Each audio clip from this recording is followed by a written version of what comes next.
नमस्कार, मैं हूं पंकज कुमार। इस खास पेशकश में मैं आपके सामने ऐसी जानकारी देने जा रहा हूं जो आपके लिए बेहद उपयोगी हो सकता है। क्योंकि माध्यम मैं जरूर होऊंगा, माध्यम टीवी 9 जरूर होगा, लेकिन उस जानकारी को देने वाले जो शख्सियत हैं वो बड़े ही नामचीन हैं। उनका एक्सपर्टीज गजब का है। उन्होंने 1500 ऑपरेशन ऐसा किया है जिसको आजकल रोबोटिक सर्जरी कहते हैं।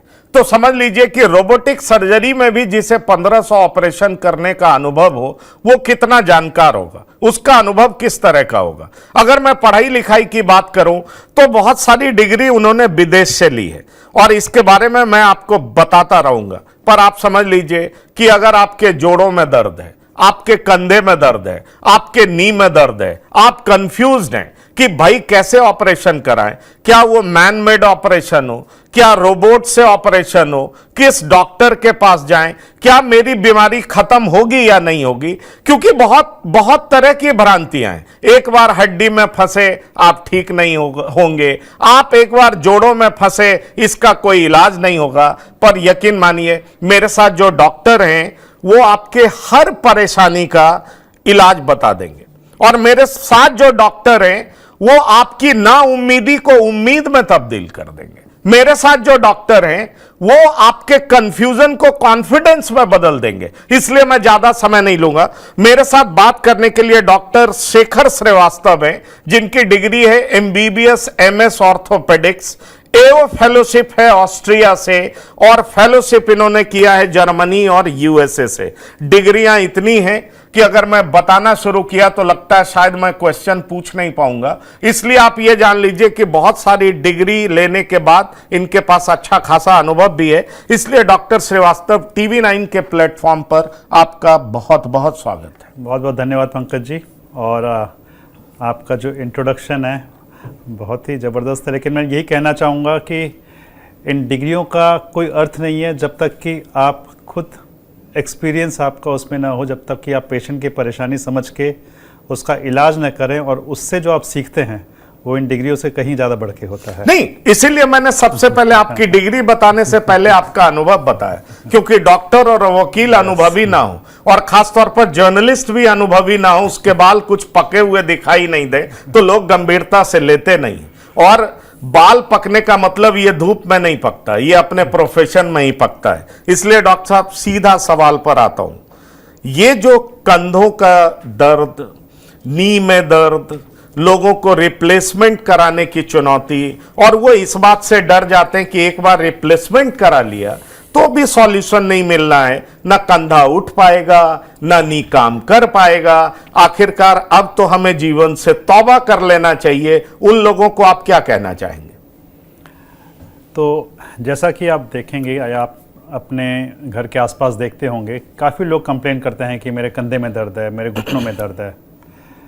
तो इसके पीछे सबसे पहले ये जानना ज़रूरी होता है कि इन दर्दों का कारण क्या है। कुछ ऐसी बीमारियां होती हैं जिसमें कि आपके घुटने, कंधे सब इफ़ेक्ट होते हैं। ये एक जनरलाइज्ड प्रॉब्लम है जिसका एक जनरलाइज्ड ट्रीटमेंट है, जैसे रूमेटॉइड आर्थराइटिस रही। रूमेटॉइड आर्थराइटिस में आपके कंधे, घुटने सब दर्द होंगे और आप रूमेटॉइड का इलाज करेंगे तो ठीक होगा। लेकिन इसके बाद कुछ प्रॉब्लम्स ऐसी हैं which are specific to that joint, जैसे कि कंधे की प्रॉब्लम है, फ्रोजन शोल्डर है, या और मसल्स की प्रॉब्लम होती हैं। These are specific to shoulder. उसी तरह घुटने की जो होती हैं, कुछ घुटने की प्रॉब्लम होती हैं जो कि स्पेसिफिक हैं नी के लिए। तो इस तरह से आप एक बार डायग्नोस करके उसका इलाज कर सकते हैं। तो जैसा कि अभी हम डिस्कस करेंगे, पर्टिकुलर प्रॉब्लम के लिए जो आज की तारीख में हमारे पास जो उपाय हैं वो कितने कारगर हैं और उससे हमारे मरीजों को कितना फ़ायदा मिल सकता है।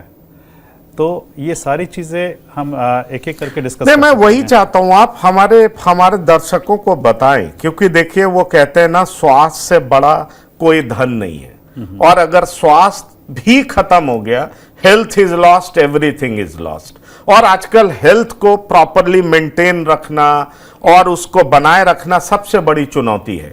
कहते हैं हम बहुत इवॉल्व तो हो गए, हम बहुत मॉडर्नाइज्ड हो गए, लेकिन यकीन मानिए अस्पताल भी बड़े बड़े खुल गए पर लोगों की समस्याएं भी कम नहीं हुई।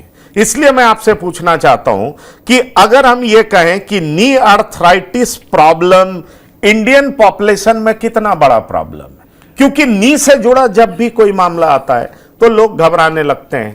पहले तो बड़ा ही कॉमनली कहा जाता था साइनोवियल फ्लूइड कम हो गया होगा, इसलिए जोड़ों में ग्रीसिंग नहीं हो पा रहा है, तरह तरह की समस्या है। लेकिन अब तो यह सुनने को मिलता है कि नी आर्थराइटिस इतना बड़ा प्रॉब्लम हो गया है, किस डॉक्टर के पास जाएं, कैसे इलाज कराएं, रोबोटिक सर्जरी कराना चाहिए या मैनमेड सर्जरी कराना चाहिए, बहुत तरह की भ्रांतियां होती है। इसीलिए मैंने आपसे कहा कि हमारे दर्शकों की सारी भ्रांतियां आप दूर कर दें।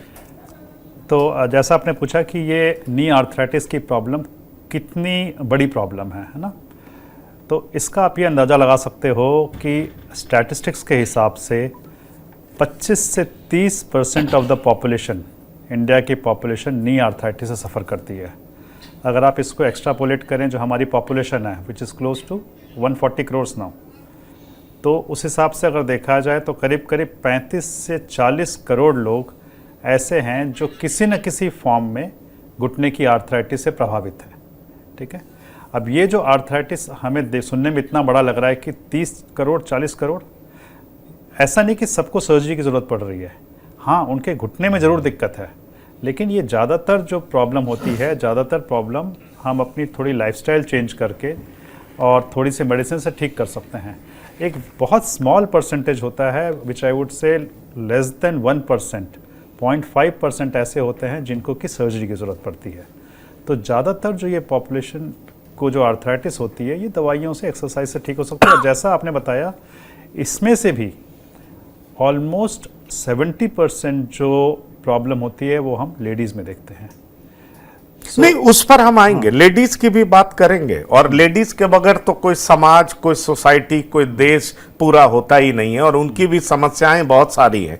पर मैं आपसे यह जानना चाहूंगा कि क्या अगर हमारे नी में प्रॉब्लम हो तो आपने कहा सीधा ऑपरेशन ही निदान नहीं है, क्या कैसे हम समझें कि हम उस प्रॉब्लम की तरफ बढ़ रहे हैं? कब हमें यह महसूस हो? मान लीजिए मुझे दर्द महसूस हुआ तो 40 के बाद लगता है, कई लोग कहते हैं साइनोवियल फ्लूइड कम हो गया, थोड़ा बहुत जो न्यूज़पेपर, वेबसाइट्स में जानकारी मिलती।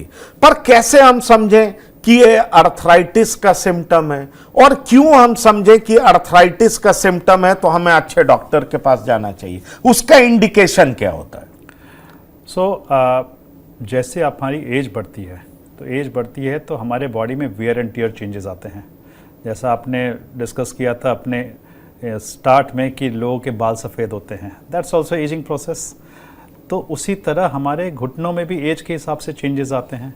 ओके, नाउ ये जो चेंजेस आते हैं ये 50 के बाद थोड़े तेज़ी से आने शुरू होते हैं, but some degeneration can happen in early stage also. कब हो सकते हैं? सपोज़ आपको अर्ली चाइल्डहुड में या फिर यंग एज में कोई चोट लगी हुई हो, जिसमें अंदर घुटने में लिगामेंट या फिर जो कार्टिलेज होता है उसमें डैमेज हुआ हो। तो अगर ये सारी चीज़ें हुई हों तो आपके केस में अर्ली आर्थराइटिस आ सकती है। अदरवाइज़ जो नॉर्मली एज रिलेटेड आर्थराइटिस आती है वो यूजुअली 50, 55, 60 के आसपास आती है। और शुरुआत कैसे होती है? शुरुआत ऐसे होती है कि आप लंबा चलने में आपको दर्द हो रहा है, सीढ़ियाँ चढ़ना हो तो फिर आपको दिक्कत हो रही है, पैरों में सूजन आ रही है। So initially you will have pain on increased activity, pain on exertion. यही चीज़ जब धीरे धीरे आगे बढ़ती है, then you will have pain at rest, बैठे बैठे भी दर्द हो रहा है, लेटे हुए भी दर्द हो रहा है। और उसके नेक्स्ट स्टेज में क्या आता है कि आर्थराइटिस की वजह से आप देखोगे कि आपके घुटने में डिफॉर्मिटी आनी शुरू हो गई है। आप देखते हो कई लोग जिनकी एज ज़्यादा है, उनके घुटने ऐसे टेढ़े हो गए हैं। सो वो एक्सट्रीम स्टेज है, एडवांस स्टेज है। बट जैसा आपने बोला कि इनिशियली कैसा पता चलेगा? वेल, पेन ऑन एक्सर्शन, ज़्यादा चलने पे, ज़्यादा एक्टिविटी करने पे, स्पोर्ट्स खेलने पे। पहले मेरे को दर्द नहीं होता था, अब दर्द आजकल हो रहा है, स्वेलिंग आ रही है। पेन इन होल बॉडी और पेन इन नी, कैसे, मतलब कैसे, किस तरह का दर्द? अभी हम नी के बारे में स्पेसिफिकली डिस्कस कर रहे हैं। राइट, स्पेसिफिकली नी के बारे में बात कर रहे हैं। तो अगर आपको ये दिक्कत हो रही है, बट सपोज़ किसी की एज 40 है, तो कई बार ऐसा भी होता है कि अगर आपकी मसल्स वीक हैं उसकी वजह से भी हो सकता है। सो इनिशियली हम जस्ट बोलते हैं कि आप एक्सरसाइज करो और मसल स्ट्रेंथनिंग लाओ, और अगर आपका पेन ठीक हो गया तो कोई दिक्कत नहीं है। बट अगर पेन परसिस्टेंट है, स्वेलिंग हो रही है, परसिस्टेंट है पेन, तो उस केस में हम एक्सरे वगैरह करके डायग्नोस करते हैं कि वेदर उस व्यक्ति को आर्थराइटिस हो रही है कि नहीं हो रही है। ठीक है। अब एक बात बताइए, कई बार ये भ्रांतियां रहती हैं कि हमें मशीन के चक्कर में नहीं पड़ना चाहिए, और आपका रोबोटिक सर्जरी का 1500 ऑपरेशन करने का अनुभव है। रोबोटिक सर्जरी क्या man made, complete man made surgery से क्यों बेहतर है, क्यों इसको अपनाना चाहिए, ये मैं आपसे सवाल करना चाहता हूं। तो सबसे पहले मैं ये क्लियर करना चाहूँगा कि it is robotic assisted surgery. That means कि ये सर्जरी जो है सर्जन ही कर रहा है, लेकिन रोबोट की मदद से कर रहा है। रोबोट की मदद से उसे क्या फ़ायदा हो रहा है? रोबोट की मदद से उसे एक एक्यूरेट इंफॉर्मेशन मिल रही है उस पेशेंट के घुटने के बारे में, उसके डायमेंशंस के बारे में, और प्लानिंग करने में उसको हेल्प मिल रही है। और रोबोट की मदद से उसने जो प्लान बनाया है उसको एग्जीक्यूशन में हेल्प मिल रही है। सो बेसिकली सर्जरी तो सर्जन ही करता है, लेकिन रोबोट की मदद से जब करता है तो उस सर्जरी की जो सटीकता है, जो एक्यूरेसी है, वो बढ़ जाती है। एक सवाल जो हर पेशेंट मुझसे आके ये पूछता है जिसको नी रिप्लेसमेंट कराना है कि मेरा घुटना कितना चलेगा, है ना। वो एक बहुत ही मतलब उस पेशेंट के लिए बहुत ही अहम सवाल है। और हमारा भी जो एम है ये क्या रहता है कि जो हम नी रिप्लेसमेंट करें उसमें पेशेंट की परेशानी दूर हो, चलना फिरना ठीक हो जाए, दर्द ख़त्म हो जाए, प्लस ये इसकी लाइफ लॉन्ग चले। नहीं, पर सवाल सवाल इसमें यह भी उठता है ना, मेरे मन भी में भी सवाल है, भगवान न करे मुझे उससे गुजरना पड़े, लेकिन मेरे मन में भी सवाल है कि क्या रोबोटिक सर्जरी के बाद मैं एक नॉर्मल इंसान की तरह चल पाऊंगा, या मुझे बहुत प्रिकॉशन लेना पड़ेगा, बड़ा टेक केयर करना पड़ेगा, मैं नॉर्मल इंसान की तरह चल ही नहीं पाऊंगा। सच्चाई क्या है वो बता दीजिए। बिल्कुल ठीक पूछा आपने। So first of all, a replaced knee can never match a natural knee. Okay? तो कोई भी बोले कि नहीं घुटना चेंज होने के बाद मेरा घुटना जो मैं अपने प्राइम में था, 20 साल में था, 25 साल में था, वो हो जाए, वो नहीं हो सकता है ना। आपको बड़ा क्लियर रखना है कि आपके नी रिप्लेसमेंट का गोल क्या है। नी रिप्लेसमेंट यंग लोगों में तो होते नहीं है, 60, 65, 70 में होते हैं। तो हमारा जो एम ये रहता है कि पेशेंट का दर्द ख़त्म हो जाए, पेशेंट अपनी एक्टिविटी ऑफ डेली लिविंग, जिसमें क्या आ गया, आपका स्नान करना हुआ, बाहर थोड़ा घूमना फिरना हुआ, सीढ़ियाँ चढ़ना उतरना हुआ, घूमने फिरने जाना है, ड्राइव करना है, ये सब एक्टिविटी ऑफ डेली लिविंग बिना कोई दर्द के कर सके, और माइल्ड स्पोर्टिंग एक्टिविटी परस्यू कर सके। माइल्ड स्पोर्टिंग एक्टिविटी में आपका क्या आ गया, स्विमिंग हो गई, ब्रिस्क वॉकिंग हो गई, साइकिलिंग हो गई, अगर आप गोल्फ खेलना चाहते हो गोल्फ खेल लो, तो ये सारी चीज़ें अलाउड हैं। लेकिन आप सोचो कि मैं क्रिकेट खेल लूँ, फुटबॉल खेल लूँ, बैडमिंटन खेल लूँ, नहीं, वो चीज़ नहीं अलाउड है। सो ये सारी एक्टिविटी आपको नी रिप्लेसमेंट के बाद अलाउड है। एक चीज़ अक्सर जो बोलते हैं, हम भी बोलते हैं पेशेंट को कि नीचे नहीं बैठना है, ज़मीन पे आलथी मालथी पार्क नहीं के बैठना है, उकड़ू होकर नहीं बैठना है। हालांकि हम जो अब सर्जरी करते हैं, जिस टेक्नोलॉजी से करते हैं, जो आज के तारीख में जो आज के जो पार्ट हैं, वो आपको ये अलाउ करेंगे, कभी ज़रूरत पड़े आप बैठ भी सकते हो। लेकिन रेगुलर नीचे बैठ के उठने में घुटने पे थोड़ा जोर ज़्यादा आता है। सो हमारा ये एम है कि ये जो नी रिप्लेसमेंट हो ये इनकी लाइफ लॉन्ग निकाले।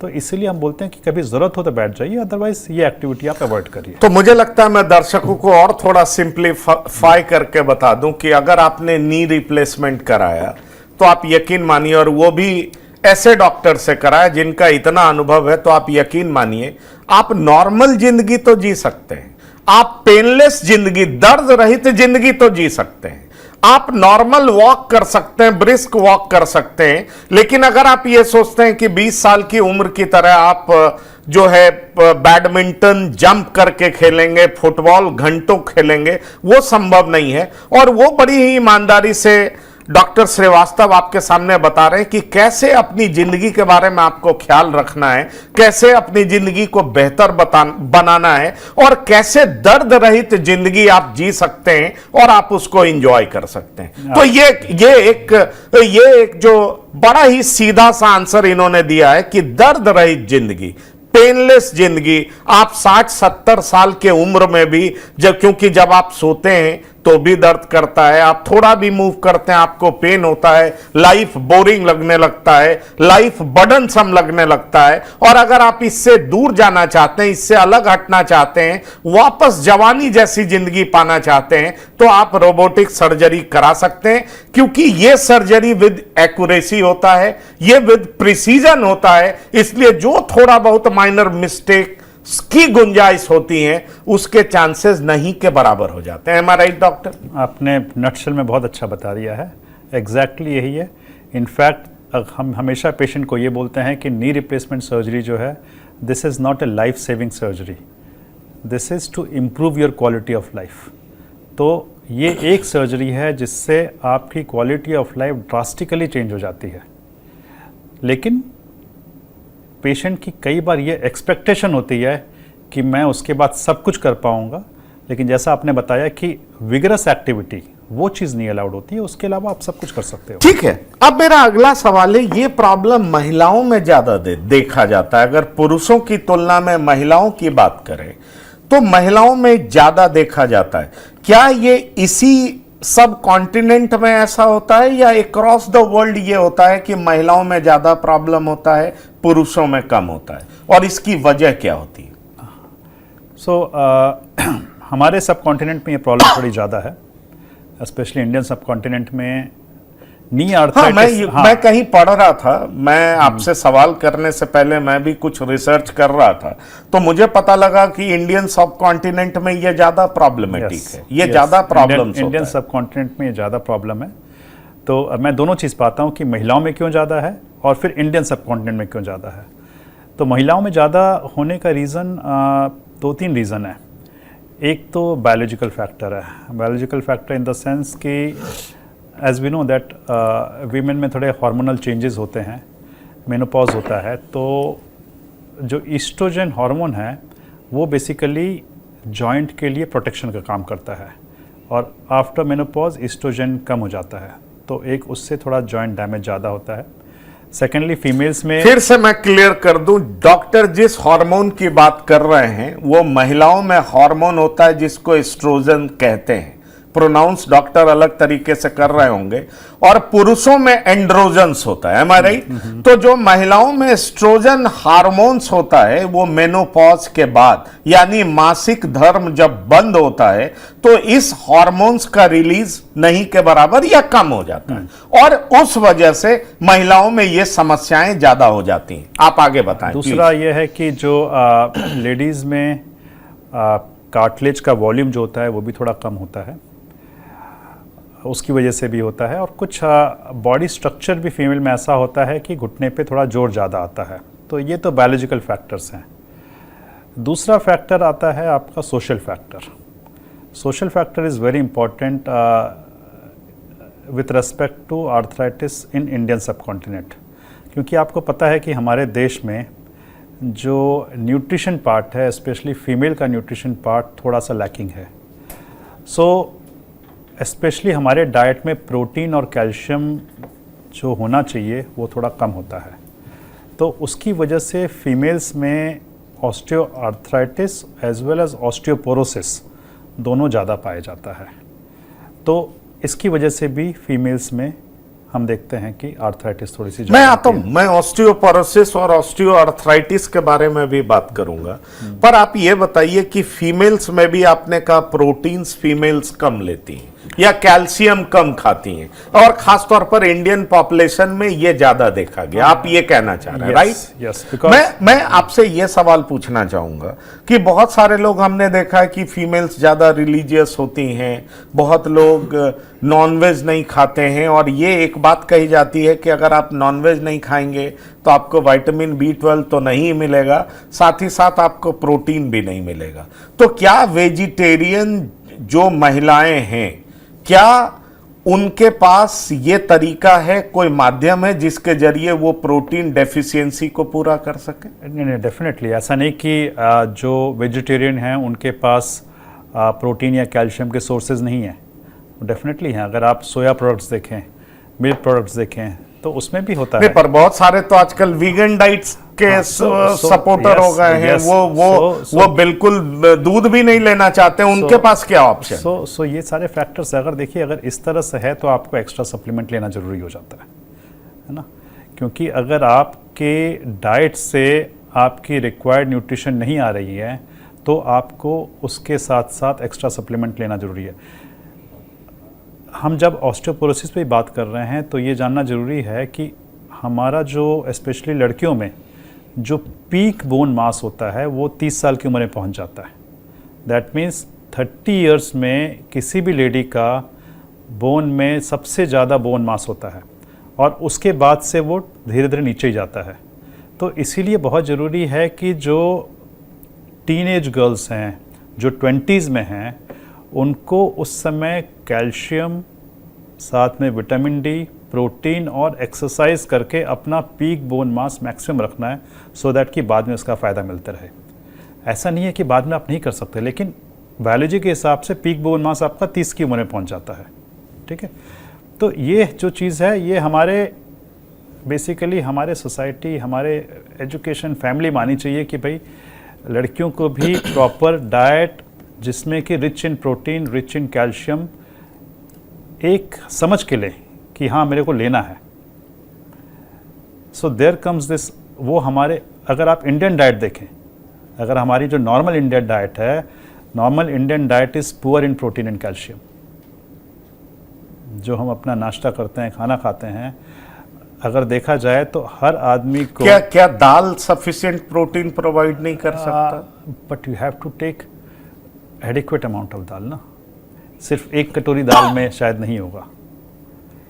तो इस वजह से अगर आप, मेरा ये नहीं मानना, मैं ये नहीं बोल रहा हूँ कि बैलेंस डाइट नहीं है, लेकिन एक बार आप ये समझ जाएं कि हमें प्रोटीन और कैल्शियम अलग से अपना सप्लीमेंट पूरा करना है तो आप उस हिसाब से अपना डाइट फिर कंट्रोल करोगे। तो इस तरह से देखा जाए तो हमारी जो यूजुअल इंडियन डाइट है थोड़ी सी पुअर है। इसकी वजह से भी फीमेल्स में हम देखते हैं कि ऑस्टियोपोरोसिस ज़्यादा पाया जाता है, ऑस्टियोआर्थराइटिस ज़्यादा पाया जाता है। तो बायोलॉजिकल फैक्टर रहता है और साथ में सोशल फैक्टर। और तीसरा चीज़ है exercises. That is another thing which is very important. क्या है कि आप जितना भी डाइट ले लें, जब तक आप एक्सरसाइज वगैरह नहीं करेंगे, जब तक आप अपनी बोन्स को लोड नहीं करेंगे, तब तक उसमें स्ट्रेंथ नहीं आती है। So exercises are very very important part of your fitness of your body as well as your knee joint. तो ये 2-3 चीज़ें हैं जिसकी वजह से हम देखते हैं कि फीमेल्स में ये प्रॉब्लम ज़्यादा हो जाती है। राइट, आपने ये भी जवाब दे दिया। अब मैं आपसे ये पूछना चाहूंगा कि नॉन सर्जिकल ऑप्शन भी है क्या नी आर्थराइटिस को मैनेज करने के लिए? बिल्कुल, बल्कि मैं बोलूँगा कि हमारे तो मेजॉरिटी ऑफ द जो नी आर्थराइटिस के पेशेंट होते हैं उनमें हम नॉन सर्जिकल ऑप्शन ही रखते हैं। हार्डली 1% से कम लोगों को सर्जरी की ज़रूरत पड़ती है। तो नॉन सर्जिकल ऑप्शंस की अगर हम बात करें तो इसमें जैसा कि अभी हम डिस्कस कर रहे थे कि एक्सरसाइजेज हैं, एक्सरसाइजेज और फिजियोथेरेपी होती है जिससे हम मसल्स को स्ट्रेंथनिंग करते हैं, जो कि घुटने को प्रोटेक्शन देती हैं। इसके अलावा कुछ सप्लीमेंट्स होते हैं कार्टिलेज के लिए, वो दिए जाते हैं। कैल्शियम और विटामिन डी चेक करते हैं, अगर वो कम है तो उसको हम पूरा करते हैं। और कई केसेस में ये भी होता है कि जैसे कि आपने देखा होगा एल्डरली लोग नी कैप लगा के घूम रहे हैं, नी ब्रेस लगा के घूम रहे हैं, उससे भी जॉइंट पे लोड कम आता है और आराम आता है। सो अब सपोज़ उनको थोड़ा सा पेन है, लेकिन अगर वॉक पे जाना है और नी कैप लगा के चल दिए, ऑर्थोसिस लगा के चल दिए, तो उनका काम चल रहा है। इसके अलावा इंजेक्शंस भी हैं घुटने की आर्थराइटिस के लिए, तो उससे भी काफ़ी आराम आ जाता है। तो ऑलमोस्ट आप ये मान के चलिए कि 95% लोग तो नॉन सर्जिकल ऑप्शन से ही ठीक हो जाते हैं। ठीक है, वो ठीक हो जाते हैं, पर मेरे मन में तो बहुत सारे सवाल हैं, पर एक सवाल अक्सर मैं चाहूँगा कि आप हमारे दर्शकों को बताएं। आपने 1500 ऑपरेशन किए और वो नी रोबोटिक सर्जरी आपने किया। अब ऑब्वियसली आपने सर्जरी किया होगा तो एक्सट्रीम केस ही होगा, क्योंकि वो लास्ट ऑप्शन होगा, तभी आपने सर्जरी ऑप्ट किया होगा। मैं ये जानना चाहता हूं कि उसका सक्सेस रेट क्या है। बहुत लोगों के दिमाग में ये भी बातें होती हैं कि हम अगर सर्जरी करा लिए, बोन में नाइफ लग गया, तो उसके बाद हम ठीक हो पाएंगे, नहीं हो पाएंगे, कितना सक्सेस रेट होगा, किस तरीके से हम फिट हो पाएंगे। मन में ये बहुत सारी भ्रांतियां रहती हैं, बहुत सारा कंफ्यूजन रहता है। ओके, तो पंकज जी, इसका जवाब पहले तो मैं आपको स्टैटिस्टिक्स से देना चाहूँगा, है ना, और फिर उसको मैं एक्सप्लेन करूँगा। तो अगर स्टैटिस्टिक्स में देखें तो इस सर्जरी के सक्सेस रेट को मोर देन 95% माना जाता है, ठीक है। इसके बाद कई पेशेंट जिनकी डिफॉर्मिटी होती है, जो पैर टेढ़े होते हैं वो सीधे हो सकते हैं, दर्द खत्म होता है, चलना फिरना हो सकता है, जैसा हमने डिस्कस किया कि क्या क्या किया जा सकता है, क्या नहीं किया जा सकता है। लेकिन 2 से 3% इसमें कॉम्प्लिकेशन के रेट्स हैं। कॉम्प्लिकेशन में क्या हो सकता है? कॉम्प्लिकेशन में इन्फेक्शन के थोड़े चांसेस होते हैं, या कई बार ये पार्ट जो हैं ढीले पड़ जाते हैं। तो ये जो रेट है, complication rate is less than 2 to 3% in most of the good centres. जितने भी अच्छे सेंटर उनमें अगर हम देखें तो उनके complication rate. So you mean to say 97% is a success rate in good centers? Yes, okay. मैं आपको बताऊंगा सक्सेस रेट क्या होता है। एक सक्सेस रेट होता है डॉक्टर की तरफ से, एक सक्सेस रेट होता है पेशेंट की तरफ से, कि पेशेंट को कितना सक्सेसफुल लगता है। तो ये आप डॉक्टर वाला बता रहे हैं? ये डॉक्टर वाला, ये मैंने आपको पहले डॉक्टर वाला बताया, जी, ठीक है। सो मेरे तरफ से क्या सक्सेस रेट हुआ कि मैं एक्सरे देखूंगा तो मैं बोलूँगा इम्प्लांट बिल्कुल सही पोजीशन में लगा है, ठीक है। मैं पेशेंट को जांच करूंगा, बोलूँगा बिल्कुल सही है। पेशेंट का घाव एक बार में ठीक हो गया, पेशेंट चल फिर रहा है, नॉर्मल चल रहा है, तो ये मेरी तरफ से सक्सेस रेट है। बट पेशेंट की तरफ से अगर हम बात करें तो लिटरेचर में ये पाया गया है that there is a dissatisfaction rate of 10 to 15%। Okay, now why is this difference between a surgeon perception and a patient perception? Yes, है ना। सो यहाँ पे आता है आपका एक्सपेक्टेशन मिसमैच। पेशेंट एक्सपेक्ट करता है कि मेरे घुटने बदल गए तो ये बिल्कुल नेचुरल हो गए, ठीक है। हम उनको ये बताते हैं कि आपके घुटने आज की तारीख में, अगर आप 30 साल की उम्र में थे, आपके घुटने अगर 100 थे, आज की तारीख में ये 30 हैं, सर्जरी के बाद ये 90 पहुँचेंगे, 100 नहीं पहुँचेंगे, ठीक है। पर अक्सर ये होता है कि पेशेंट को वो 100 से 90 दिखता है, उसको ये नहीं दिखता है कि मैं 30 से 90 पहुँचा हूँ। सो दैट एक्सपेक्टेशन मिसमैच जो होता है, उसकी वजह से कई बार पेशेंट ये होता है। प्लस उसके साथ ये भी है कि कई बार पेशेंट की ऑस्टियोपोरोसिस होती है, कई बार थोड़ी स्टिफनेस भी हो जाती है, और उस तरह से डिज़ायर्ड रिजल्ट इतने नहीं आ पाते हैं। बट ओवरऑल अगर देखें, on an average I would से 90 to 95% इसका सक्सेस रेट है। बिल्कुल। और आप ये सजेस्ट करते हैं कि रोबोटिक सर्जरी ही पेशेंट को ऑप्ट करना चाहिए, अगर उसके पास ये रहे कि भाई, क्योंकि करते ये डॉक्टर ही हैं, रोबोट का असिस्टेंस लिया जाता है। मतलब ये गलतफहमी नहीं रखना चाहिए कि मशीन ही ऑपरेट करता है, डॉक्टर कुछ नहीं करते, और मशीन कहीं भी फॉल्ट कर सकता है, गड़बड़ी कर सकता है, इसलिए हमें रोबोटिक सर्जरी पे नहीं जाना चाहिए। तो ये जो दूर दराज रिमोट एरियाज, ठीक है, डेवलप्ड जगह में तो लोग पढ़े लिखे होते हैं तो वो इस बात को समझते हैं, लेकिन कई जगह पर इस तरह की भ्रांतियां होती हैं। इसीलिए मैंने आपसे पूछा कि अगर लोगों के पास ऑप्शन हो कि भाई आप अच्छे डॉक्टर के पास तो जाइए ही, लेकिन अगर वो लेटेस्ट टेक्नोलॉजी के साथ आपको ऑपरेट कर रहे हैं तो निश्चित तौर पर वो सुविधा लीजिए, क्योंकि उसमें एक्यूरेसी ज्यादा होगा, प्रिसीजन ज्यादा होगा। बिल्कुल पंकज जी, आपने बिल्कुल सही बोला। देखिए क्या है कि हर फील्ड में टेक्नोलॉजी तो आगे ही बढ़ रही है ना, और आप टेक्नोलॉजी को कैसे यूज़ कर रहे हैं वो मैटर करता है, ठीक है। सो ये चीज़ बिल्कुल क्लियर है कि सर्जरी जो है आपकी सर्जन ही करता है, वो रोबोट की मदद से आपकी सर्जरी और एक्यूरेट तरीके से करता है। उससे फ़ायदा आपको क्या होता है, अगर आपके जो इम्प्लांट हैं, है ना, अच्छा, कई पेशेंट ये भी पूछते हैं कि भाई रिप्लेसमेंट सर्जरी है क्या आप घुटने निकाल के नया लगाते हो? सो वो नहीं होता है। आपके सपोज़ ये घुटने की लाइनिंग ख़राब हो गई है, हम उसको शेप दे के उसके ऊपर कैप बैठाते हैं, उसी को रिप्लेसमेंट बोलते हैं। सो बेसिकली हम रीसर्फेस कर रहे हैं। तो जो रोबोट है वो हमें इस इम्प्लांट को प्रॉपर पोजीशन में बैठाने में हेल्प कर रहा है। अगर आपके इम्प्लांट एकदम प्रॉपर तरीके से बैठे हैं तो आपकी रिकवरी भी फास्ट होगी, आपका पेन भी कम होगा, और सबसे बड़ी बात है कि ये इम्प्लांट चलते लंबे समय हैं, इनकी जो लॉन्जिविटी है वो बढ़ जाती है। सो इसीलिए इसका यूज़ हम करते हैं रोबोट का, क्योंकि हम आपके पैरों में जो टेढ़ापन आ गया है वो सब का कैलकुलेशन अच्छे से कर पाते हैं, उसको सीधा कैसे करना है, इम्प्लांट को किस एंगल में लगाना है, ये सारी इन्फॉर्मेशन हमें रोबोट से ज़्यादा अच्छे से मिल पाती है। और उसकी मदद से हम आपका जो इम्प्लांट है और प्रॉपर पोजीशन पे और एक्यूरेसी से बैठा पाते हैं, ताकि आपकी रिकवरी भी फास्ट हो और ये जो इम्प्लांट है ये लंबे समय चले भी। एक बात अक्सर होती है, क्योंकि आजकल आप देखें इंडिया को ये भी कहा जाता है डायबिटीज कैपिटल बन चुका है, तो जो बहुत सारे पेशेंट डायबिटिक हैं और उनको ये रोबोटिक सर्जरी की जरूरत पड़ती है, तो ये भी कहा जाता है कि जो ऑर्थोपेडिशियन होते हैं वो ऐसे स्ट्रॉन्ग मेडिसिन देते हैं और जिस वजह से उनका डायबिटीज बहुत बुरे तरीके से प्रभावित होता है। ये सारी भ्रांतियां, इसलिए मैं आपसे ये सवाल कर रहा हूं। तो आप ऐसे पेशेंट को क्या कहना चाहेंगे जो डायबिटिक हैं, उनको अगर इसकी जरूरत है तो क्या उन्हें ये ऑप्ट करना चाहिए?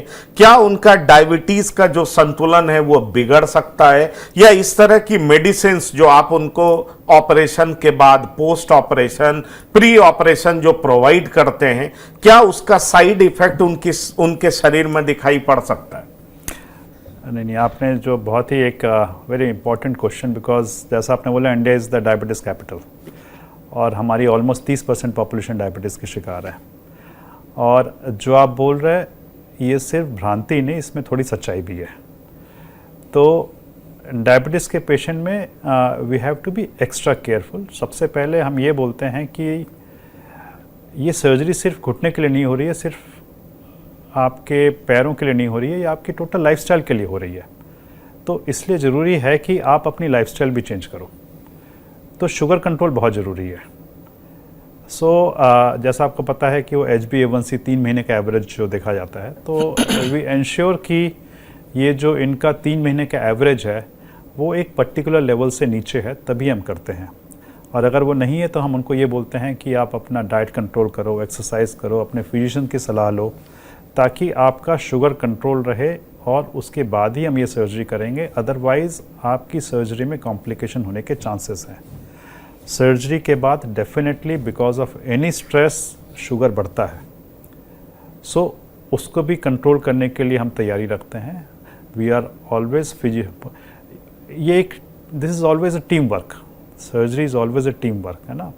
मैं सिर्फ एक पार्ट हूँ, मेरे साथ फिजिशियन, फिजियोथेरापिस्ट, एनेस्थेटिस्ट और डाइटिशियन सब इन्वॉल्व रहते हैं to give a good result. तो कोई भी डायबिटीज़ पेशेंट होता है उसमें हम एक्स्ट्रा प्रिकॉशन लेते हैं।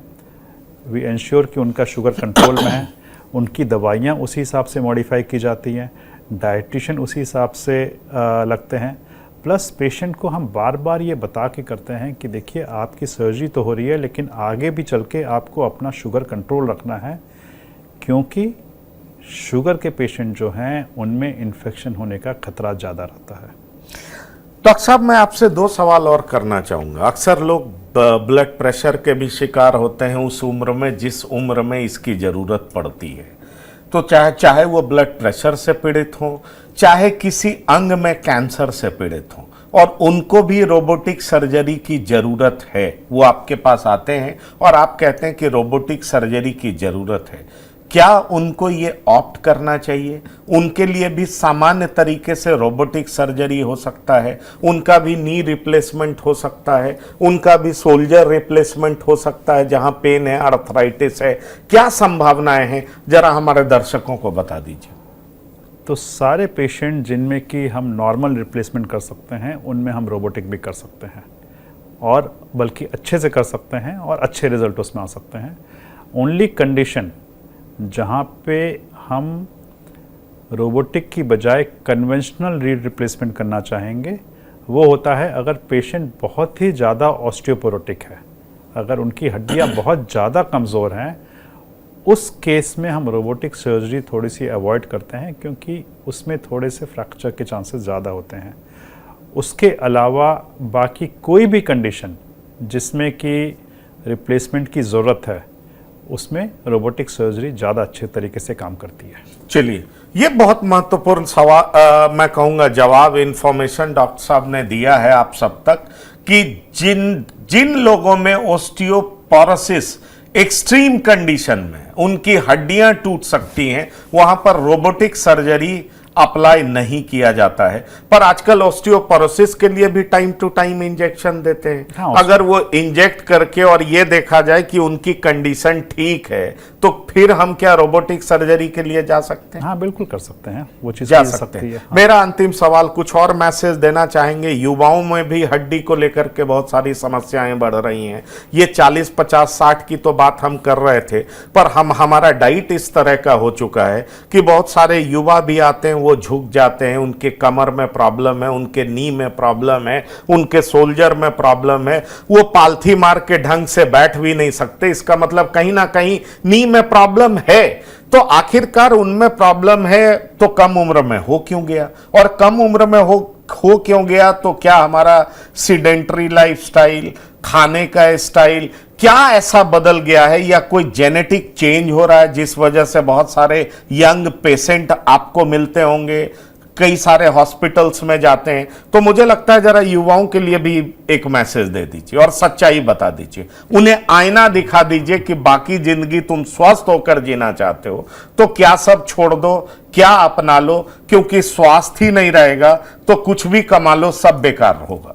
नहीं, यू आर वेरी राइट कि क्या है कि till now we have discussed about arthritis in older people. हमने अभी तक जो एजेड लोग हैं उनकी आर्थराइटिस के बारे में हमने डिस्कस किया। यंग लोगों में भी आजकल नी पेन, जॉइंट पेन पाए जाते हैं, और इसके ना दो वेरी डाइवर्स रीजन्स हैं। एक तो जैसा आपने बिल्कुल सही बताया कि sedentary lifestyle and improper diet. आज से 30 साल पहले हम अगर माल न्यूट्रिशन की बात करते थे, इसका ये मतलब होता था कि कम खाने को मिलता है ना, दुबला पतला एकदम सूखा सा बच्चा, गरीब आदमी, वैसा है। आज की तारीख में माल न्यूट्रिशन क्या है? ओबेसिटी, उल्टा हो गया है, ठीक है।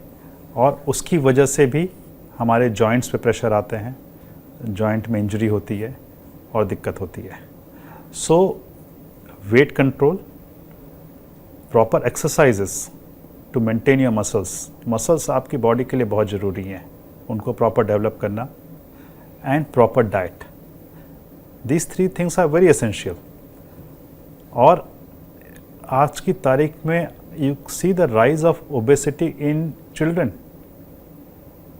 which is a very but this problem is much more higher in America में तो हर दूसरा तीसरा आदमी मोटा है। Why should we follow America में हम देख रहे हैं हेल्थ केयर वहाँ को तो बिल्कुल कोलैप्स हो रहा है बिकॉज ऑफ दिस थिंग। और अगर हम अपनी हिस्ट्री देखें, अपना ट्रेडिशन देखें, हमारी डाइट और हमारी जो एक्टिविटी लेवल थी वो ख़राब हो रही है ना, because we are trying to follow them in taking all this junk food and everything.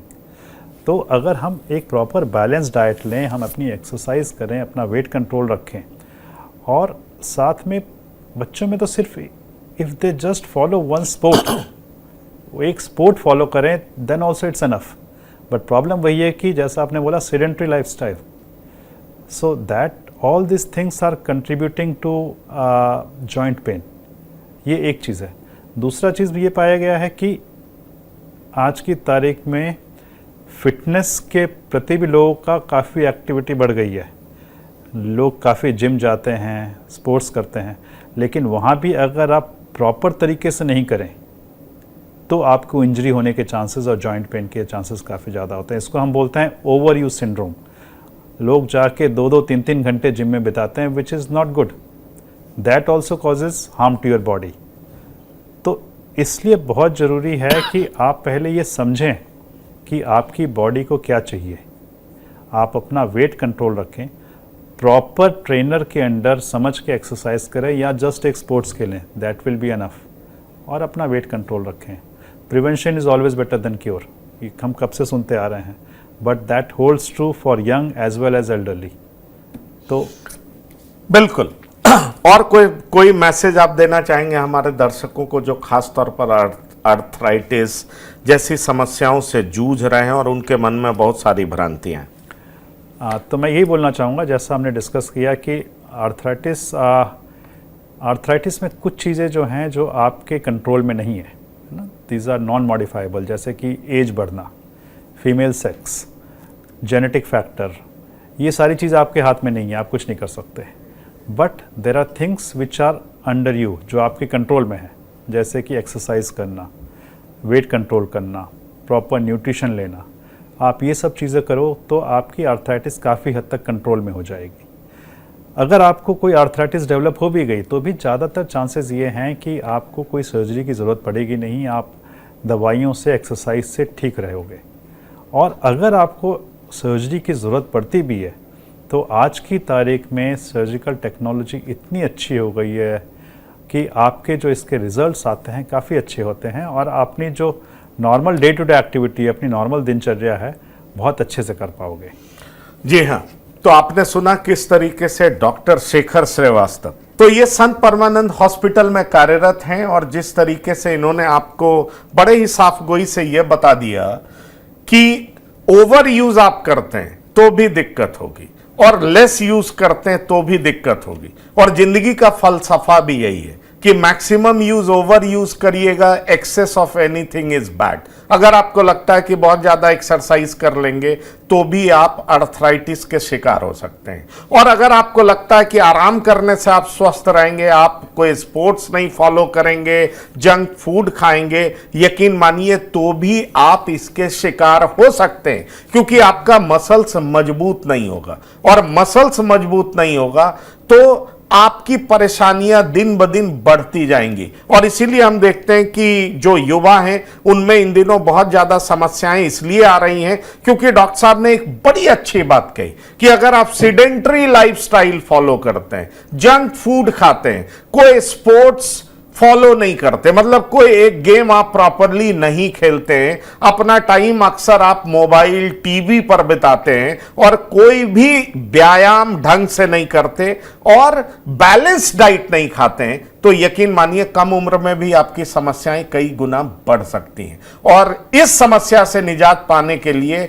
अगर आप प्रॉपर मेडिकेशन लेते हैं, इनके तरह के well educated, well experience doctor से संपर्क करते हैं तो आपको इन समस्याओं से निजात मिल सकती है। इसलिए पहले तो आप ये फॉलो करिए, prevention is better than cure. ऐसी नौबत ही नहीं आने दीजिए कि आपको अस्पताल या किसी डॉक्टर के इर्द गिर्द घूमना पड़े, और अगर ऐसी नौबत आ भी जाए तो अच्छे से बीमारी को समझिए। जैसे ही इसके सिम्टम्स थोड़े भी दिखाई पड़ने लगे, आप फौरन एक्सपर्ट के पास जाइए, और एक्सपर्ट जिस तरीके से आपको सलाह दे आप अपना इलाज कराइए। यकीन मानिए हर समस्या का समाधान है, क्योंकि एक्सपर्ट्स के पास एक्सपर्टीज भी है, उनके पास प्रॉपर जानकारी भी है। तो डॉक्टर शेखर श्रीवास्तव, आप हमारे साथ जुड़े, बहुत बहुत धन्यवाद और शुक्रिया। Thank you. तो इस खास कार्यक्रम में इतना ही। ताजा तरीन खबरों के लिए आप लगातार देखते रहिए TV9। धन्यवाद, नमस्कार।